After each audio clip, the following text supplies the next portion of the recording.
નમસ્કાર. છોટાઉદેપુરના કવાંટ મધ્યપ્રદેશ અને મહારાષ્ટ્રને જોડતા 15 કિલોમીટરના માર્ગ ઉપર ઠેર ઠેર ખાડા પડી જવાથી જનતા વિચારમાં પડી છે. આ માર્ગ પર ચાલતા જવું કે વાહન લઈને જવું? જો વાહન લઈને જવું તો કેવી રીતે? રોડ ઉપર ખાડા છે કે ખાડામાં રોડ છે એ જ ખબર નથી પડતી. છોટાઉદેપુર, કવાંટ મધ્યપ્રદેશ અને મહારાષ્ટ્રને જોડતા રોડ પરના ખાડાઓથી હવે જનતા કંટાળી ગઈ છે.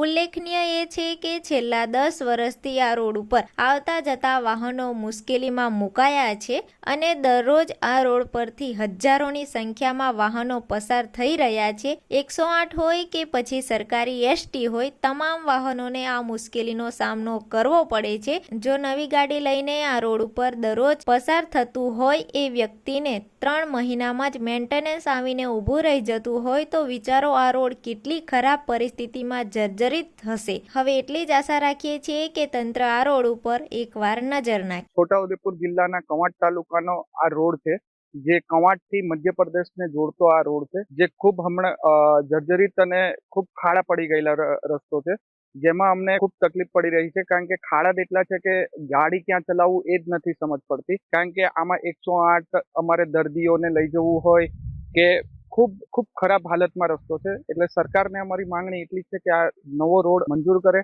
અને અમને નવો રોડ બનાવી આપે, એટલી અમારી માંગણી છે.